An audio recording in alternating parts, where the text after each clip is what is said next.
Hi guys, we're back and we're going to be doing another off-the-cuff, unscripted, very exciting video, which is absolutely not me jumping on the bandwagon whatsoever, I promise you. I would very much like to take the time to talk to you a little bit about what I feel are 10 of the most impactful records that have ever sort of existed to me, and how they've shaped me, and how they've, as the thumbnail and title of the video suggest, changed my life. Now, these aren't the 10 favourite records in the history of the wide world forever and ever, amen. That's an entirely different and much harder to actually come up with list. This is mostly me wanting to talk about what I feel are some of the most impactful albums which really shaped me as a person. Not necessarily like the best musically forever and ever, the ones that represent my complete musical tastes and all that jazz. This is a bunch of albums which have really had a massive hit on who I am as a person, and how, not even just musically, how they shaped me from almost like a personality point of view in some ways. So, without further ado, let's get started. We're going to do this in alphabetical order, so there's no such thing as this record was more impactful to me than the last. They all had their own special place and they all have their own impact. So anyway, let's get going with Abba's Gold. Yes, it's Abba. Lovely, wonderful, fabulous Abba. Everyone who's sort of watched my channel even like maybe a little bit or sufficiently enough over the past year and a half or so will understand and know that I love Abba. They are a huge deal for me and were basically one of the first bands that I really ever obsessed over. I can mostly thank my mum for that, for playing this particular record very frequently when I was growing up. I was debating whether or not I should include this or not because it's a compilation album, but you know what? This is my video, my rules. And I figured it's an album. It had a massive impact on my life. I don't care that it's a compilation, it's going on here. Now, for those who don't know, in the 90s, basically literally every single British household had a copy of this record. It was like you'd go to somebody's house and there'd be it right there in the CD rack. It was almost impossible to avoid this album, to the point where the track order is so burnt into my brain that when I listen to the studio albums independently, I fully expect one song to segue into the one that's on Gold and not the other way around, you know. It's just like, it's such a ubiquitous record. And I think the reason why this one was so impactful to me is because it really sort of built into my head who ABBA were and what I could expect from them as a band. And I don't know, something about this album, this particular selection of their hits, really just home run for me. It was absolutely incredible. It really opened up the doors to me for them as a band. I mean, I only really started listening to the studio records a considerable amount of time after I'd been listening to Gold and the subsequent follow-up, More Gold, for quite some time. But it was this particular one that really got the ball rolling for me with the band and really helped to solidify my love of ABBA, which I've never grown out of, and I will always, always cherish this. Moving on, we've got Colours by Between the Buried and Me. Oh yeah, you knew this one was coming. You knew it was going to be here. There's no way this wasn't going to be on this list. Not only is Colours my favourite album ever, it is also one of the most impactful, game-changing records I've ever listened to. Without Colours, I probably wouldn't have got into the death metal scene, like, at all. So that would mean, like, nothing of recent times. I probably wouldn't have enjoyed things like Opeth and all that sort of thing as well. It's all down to Colours. And as I've said many times on this channel, I never really liked this record when I first heard it. It took a lot of doing, and it took a lot of, like, going back to this record and going away from it and going back to it and giving it another chance and blah, blah, blah, because I wasn't in the right headspace for this kind of music when I first discovered this album, so it wasn't really until, God, I don't know, a couple of years at least after it came out, so maybe like 2009 or something like that, that I started to realise how good this record actually was and why it deserves this spot in this list. Without this, I just wouldn't have the same taste in music that I have today, like, at all. It would be so different. I mean, I don't know what that taste would look like, but frankly, I don't want to know because I like what I like right now. But Colours, in all of its beautiful, seamless, death metal-y, kind of screamy, angry, incredibly complex ways, just wormed its way into my heart after a few years and has never left. And I cannot imagine my life without this in it. Moving on, it's Dream Theater's Metropolis Part 2, Scenes from a Memory. Okay, so I did a ranking of the Dream Theater albums not that long ago, and obviously this one ranked extremely high. Now, I always flip-flop on what given day, whether this or Awake is my highest. You know, I can never decide which one is my all-time favourite Dream Theater record, but I will say that this one in particular is the one that had the bigger change and bigger impact on my life.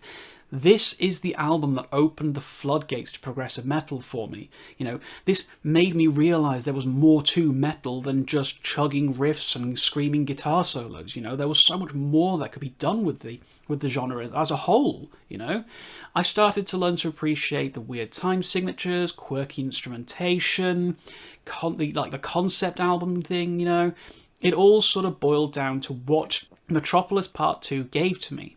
And I've mentioned in another video, I can't remember which one, but there was a while where I was sort of like transitioning between living at university and finding a new place to live, and I was living at my nan's house for a long, like about a good long summer. It was a good 4 or 5 months, I think it was. I can't remember the exact details. And I basically had this album and a boombox, and it just completely ruled my roost. It was like my life at the time, you know? So I always really associate it quite strongly with a transitionary period of my life, and it was a soundtrack to helping me settle, you know. I became the person who I became after university because of this record. It really guided me. It helped me to understand a lot of things. And I could never, like, exclude this record from, like, a list of albums which really did change my life. Okay, it's time for Elton John's Goodbye Yellow Brick Road.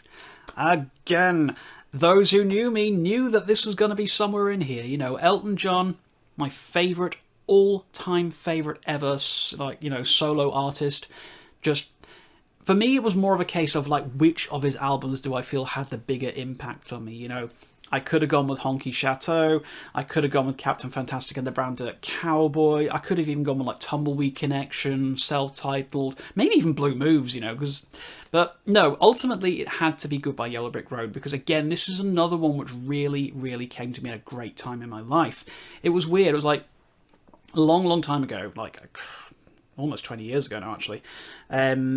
There was a rough year. I had a really, really rough year, and it was like my brother had just gone to university, so I was all alone. My parents were divorcing, and like my grandfather died. You know, this is all in the space of like a couple of months, and I was like, oh my god, what's going on? I had a bit of a rough state of things, and I found Goodbye Yellow Brick Road, believe it or not, actually through Dream Theater, you know, with the A Change of Seasons EP, where they did that medley and all the medleys and stuff like that, and they had like that cover of Funeral for a Friend, Love Lies Bleeding. And I was like, oh my god, the song is amazing, who is this by? And I couldn't believe it when I saw it was actually by Elton John, because at that point in my life, somehow I had managed to completely avoid the fact that this song was an Elton John song. So I went out, bought the album, and I played it again and again and again and again and again and again, just over and over and over and over and over. Like, I swear I must have worn that CD out. And it really did help with, like, me figuring out what I was going to do next, you know, with everything that was going on around me, with how difficult the situation I was in at the time, because, you know, not only with all the loss and the moving and all that sort of thing, like, my end of school exams were coming up as well, so I had this, like, quadrology of absolute crap just being thrown at me all at once, and Elton got me through it, you know. Something about this record really struck a chord with me at a time when I really did need it the absolute most. And I don't know, it's just always been that album that I can fall back on, that album I can depend on, you know. If I'm having a rough day, if everything's terrible and nothing really seems to be working for me anymore, I just know that Goodbye Yellow Brick Road is really just going to make it all better. And for that, I will be forever thankful for this album. Okay, let's keep going into my teenage angst phase with Linkin Park's Hybrid Theory. Oh yeah, baby, it's Linkin Park time. I'm 13 years old, and I feel like the angstiest, coolest, moodiest teenager on the block. Oh yes we did. All jokes aside, and as easy as it was to riff on Linkin Park in the early days of the internet, and believe me, everybody really, really did, you know, something about Hybrid Theory, I think, has an almost like kind of timeless quality to it, you know? It's very much a entity unto itself, lost to the mists of time, with that sort of style of music never really to be captured ever again. The whole nu metal thing, I think, can generally be seen as a bit of a mistake in terms of musical history and all that sort of thing, because it ain't aged well. It hasn't aged well. But there is something really genuinely charming about Hybrid Theory and how it really sort of managed to capture an entire teenage generation's voice, you know? And I felt like this album saw me, you know? I was like, I really speak to these lyrics. I'm 14 years old and this is deep sort of thing, you know? But I really enjoyed like that fusion of the metal I'd been enjoying from other albums at the time, as well as that almost kind of like cool street rap thing going on, which made me feel cool, you know? Like, metal was never really seen as a cool thing growing up. It's what the weird kids used to listen to, you know? But then you had this fusion of these turntables, the rapping, and all that sort of thing, and that was cool, you know? So when I found something which fused the two together, it meant like I felt I could finally be part of the in crowd with the music that I was listening to, and I didn't feel to, you know, feel ashamed for whatever was on my Discman or whatever at the time, you know. People would be like, oh, Hybrid Theory, that's a cool record. And I was like, yeah, it's a cool record, you know, and then you start bopping out to Crawling in My Skin, and, you know, all that sort of cringe stuff, which we look back at it now and it's just like, oh my god. But you know, it shaped who I was at the time. It made me into the moody teenager that I look back at and sort of like hide my shame from it because, you know, hey, we've all been there. We've all been there.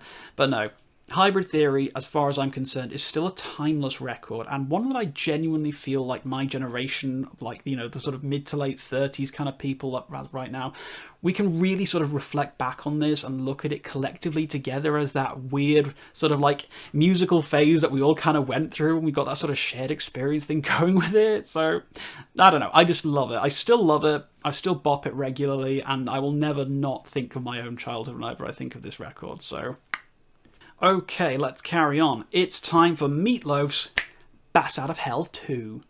Yes, very much still prefer this to the original. I've spoken about this before in some vinyl update videos that I've done, and I will stand by Bat Out of Hell 2 over Bat Out of Hell 1 every single time. This was another record that my dad used to play a lot when I was younger, and I just latched onto it. I latched onto it so hard. Like, I can recite the lyrics to the Wasted Youth section, like, without even thinking about it, and my metric of friendship has always been, if you can recite it along with me, we're gonna get along just fine. But I think that this record was the first one which really kind of instilled in me a sense of, like, appreciation for longer form songs, for theatricality, almost for that sort of musical theatre side of things, you know. There was a real kind of big, bold Broadway sense to a lot of the songs on this, and there was that real over-the-top gravitas to everything on this album. Everything feels like it's at 11 and never comes down from it. And I really do think that helped me to sort of like form a more solid relationship with that side of my personality, you know, the big, the booming, the bravado and all that sort of thing, you know. And I do feel that without Bat Out of Hell 2 playing such a prominent part in my formative years, that maybe I wouldn't be as a confident and outspoken person as I currently am, you know. So I've really got to give it to this record for imprinting on me in such a fashion and really helping to form that part of my personality. Because, like I say, I think I'd probably be a lot quieter, less outspoken person without this record in my life. Okay, let's carry on going. It's time for Metallica's Master of Puppets. Yeah! I know, it's a little cliche, blah, blah, blah, but genuinely, this probably wouldn't even feature on my top 10 records of all time, because I've listened to a lot of music since this came out, but this album, this is the one that got me into heavy metal. There was no other record that could have possibly taken the spot of having that glory, you know. Without this album, like, Between the Buried and Me's Colours wouldn't matter, Dream Theater's Metropolis Part 2 wouldn't matter, you know, even Meatloaf probably I wouldn't have been that interested in it or anything like that. This was heavy metal to me, you know, and I really do think that there was something about this album, you know. It came to me at a time where I didn't realise that I liked this sort of music until I really listened to this album, and I heard the title track in isolation. I remember that much. It was at a friend's house like a long time ago, and he just put this album on. He didn't even say anything about it. It was just like puts the CD in, presses play, and then boom, bum bum bum, and I'm like, oh hey, what is that? What is that? You know, I'm like, that sounds like Doom music, you know, because I've been playing Doom a lot when I was younger. I probably shouldn't have been doing, but I did it anyway. But I was like, oh my god, this sounds like Doom music. What the heck? Like, what, you know, what the heck is going on? This is so cool. And we carried on listening to it and carried on listening, and I was speechless, you know. I was in shock about this. And I vividly remember, like, that very weekend, like, you know, going to the shopping centre with my pocket money that I'd saved up, and I slapped some notes down for Master of Puppets, took it home, and I listened to it all weekend for, like, every week for about 4 or 5 months, until the point where I could basically a cappella the entire record without even thinking about it. And even to this day, like, I've listened to this, I don't know, maybe hundreds, possibly even thousands of times, you know. I've heard this album so often, but I still love it. And I will never not be appreciative of the fact that this album was and is heavy metal to me. No Puppets, no metal. That's just it for me, you know. Had to have a place on this list. Okay, moving on. We've got something a little bit different going on here, which you may or may not have seen coming. But on this list, we are now going to be including the Prodigy's The Fat of the Land. Yeah, this was a different one for me. Not normally huge into dance music, I'll be honest with you. Not especially my jam. Don't mind it. Love some of it. But as a general rule, you know, I've been a metal guy, a rock guy, that kind of thing, a lot more than I've ever been a dance kind of guy.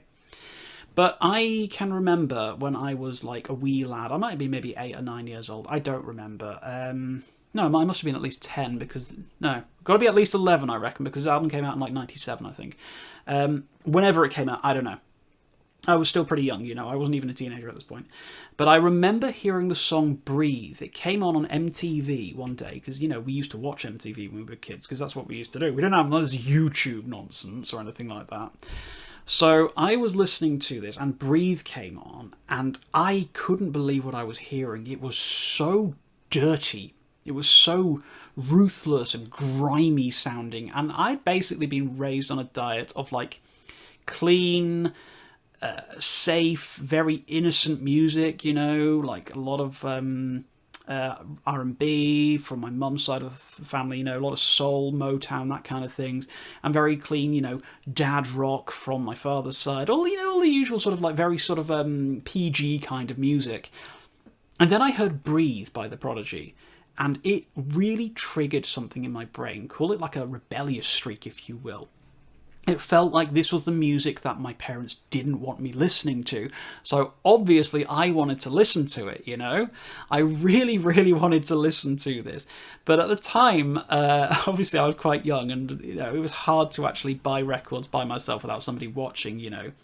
And then when you've got, like, expletives in the track titles on some of these songs, you know, it's difficult to try and sneak that past your parents, you know, when you're actually buying something. So I kind of bought this one in secret, you know, very clandestine of me, you know. I snuck out and, you know, went and bought it anyway, you know, and sort of, like, hid the CD case because I didn't want anybody to see the track names on the back, which is so ridiculous when I think about it. And I always, like, turned the volume down when I knew the sweary bits were coming up so nobody would actually hear them saying it, and I wouldn't get in trouble for buying this thing. It's so ridiculous. But I feel that this album was really represented a huge rebellious part of my brain, you know, the part that really wanted me to go against the grain and push against what I was expected to listen to, or the sort of things which was pre-approved, as it were, by my parents, you know. And it felt like this was such a landmark moment for me to sort of really discover that kind of harsh and dirty music, you know, the sort of thing which you feel almost like guilty in some way for listening to, because you always got to do it in secret. But I loved it. I loved every single second on this album because of how cool it made me feel, how rebellious it made me feel.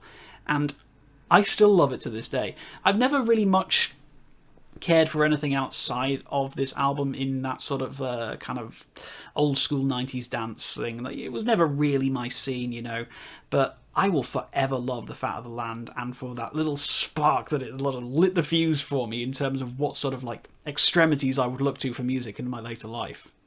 Okay, now on the other end of the scale, we've got Damen Rice's Oh. That's it, just O.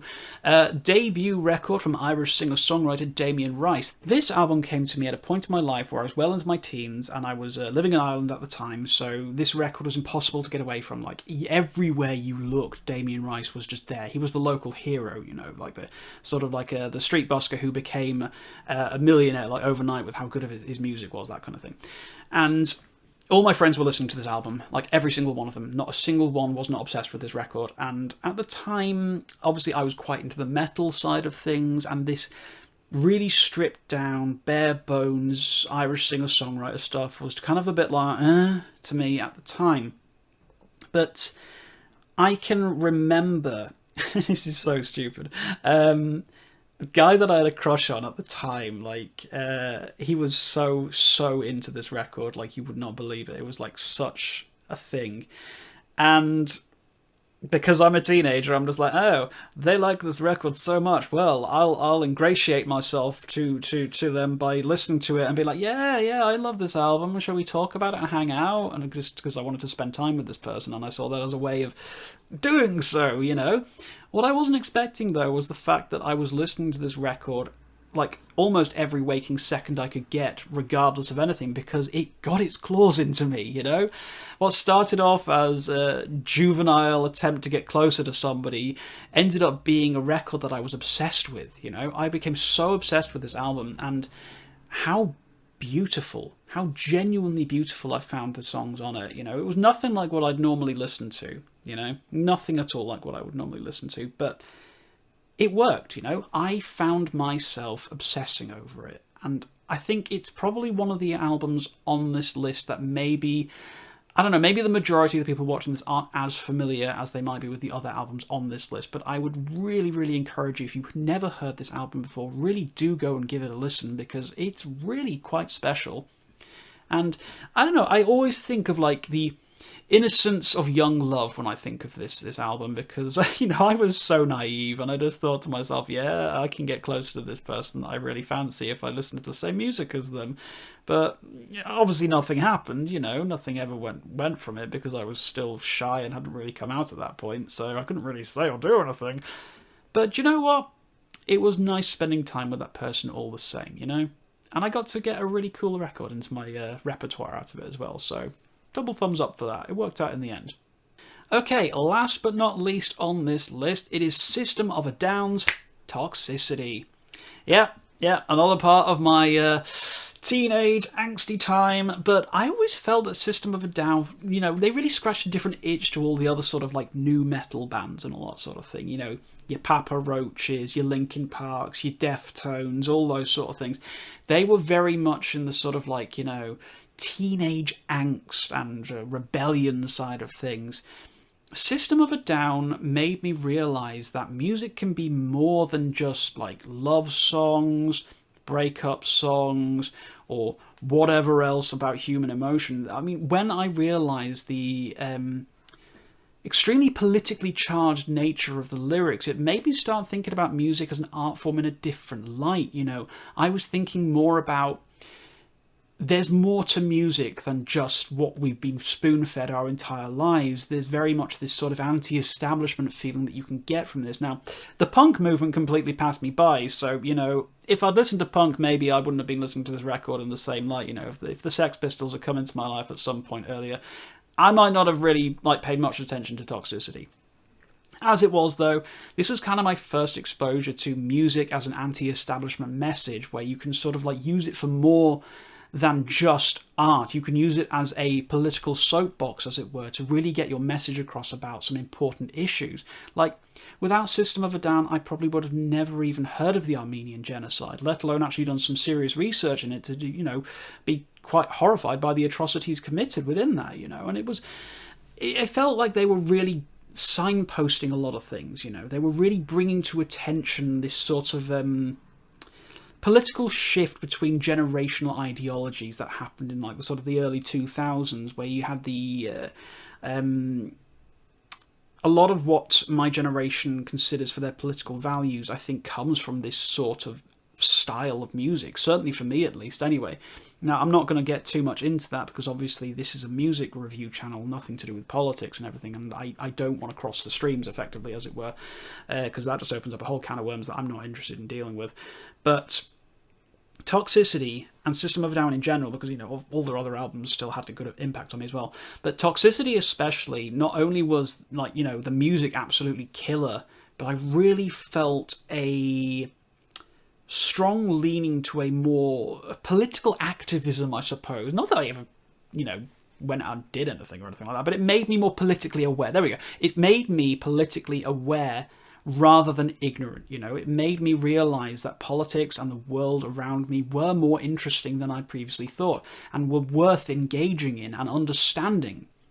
So for that reason, I can't not include this album and the impact that it had on, like, the maturation of my brain from a world views perspective, I suppose, is the best way of putting it, without getting too, like, about things.